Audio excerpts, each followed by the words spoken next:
Hello મિત્રો, કેમ છો? તો ચાલો આજે આપણે બનાવવા જઈ રહ્યા છીએ દાળ ઢોકળી. તો આપણે દાળ ઢોકળી માટે તપેલી મૂકી દીધી છે અને તેની અંદર સૂકા મરચાં, જીરું અને રાઈ ઉમેરી દીધી છે. અને હવે તેની અંદર ટામેટાં ઉમેરી દીધા છે. આ બધું સારી રીતે સંતળાઈ જાય પછી આપણે તેની અંદર મરચું, હળદર શેકી લેવાનું છે.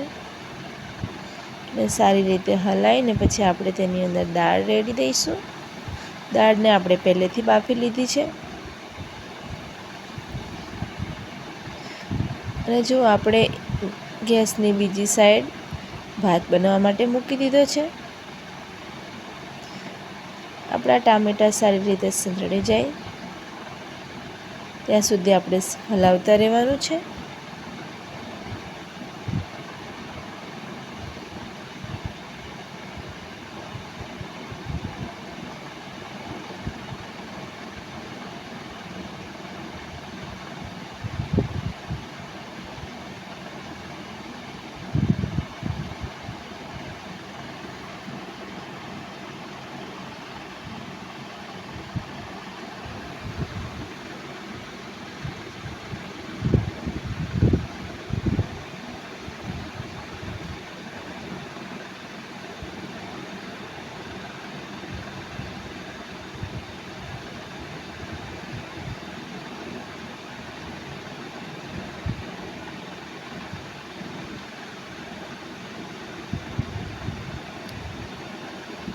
જો આપણે બાફેલી દાળ અંદર રેડી દીધી છે.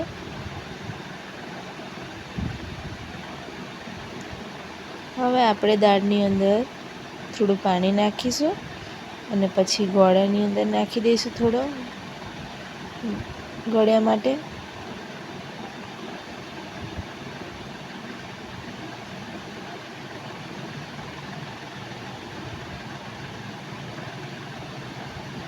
જો મિત્રો, ટામેટું શેકવાથી આપણી દાળનો કલર કેટલો સરસ આવ્યો છે. તો હંમેશા ટામેટું શેકીને જ અંદર રાખવું.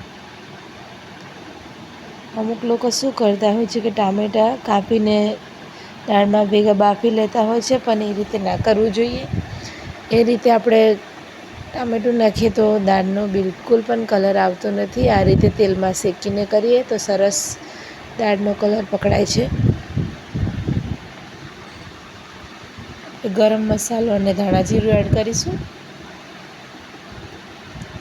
દાળ સારી રીતે ઉકળી જાય એટલે આપણે લોટ બાંધી દઈએ અને પછી રોટલી વણીને ઢોકળી તૈયાર કરી લઈએ.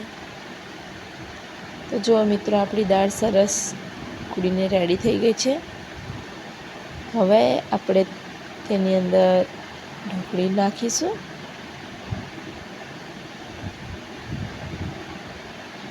ઢોકળી બનાવવા માટે આપણે ઘઉંનો લોટ લઈ લીધો છે અને તેને બાંધી લીધો છે. હવે તેને ચપ્પાની મદદથી કાપીને અંદર ટુકડા નાખીશું અને બાફી લઈશું.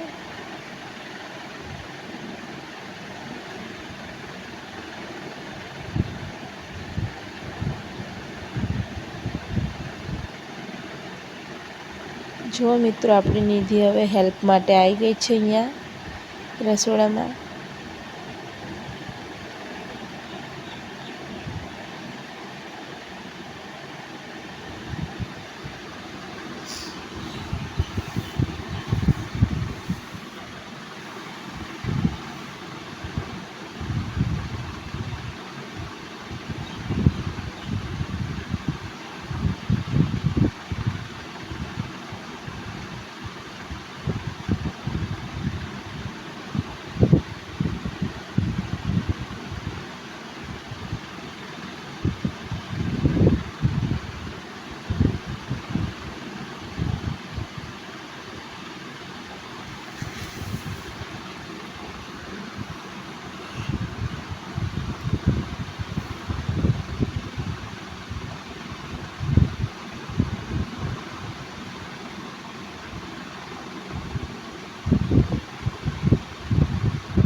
તો જો મિત્રો, આપણી ઢોકળી સરસ તૈયાર થઈ રહી છે.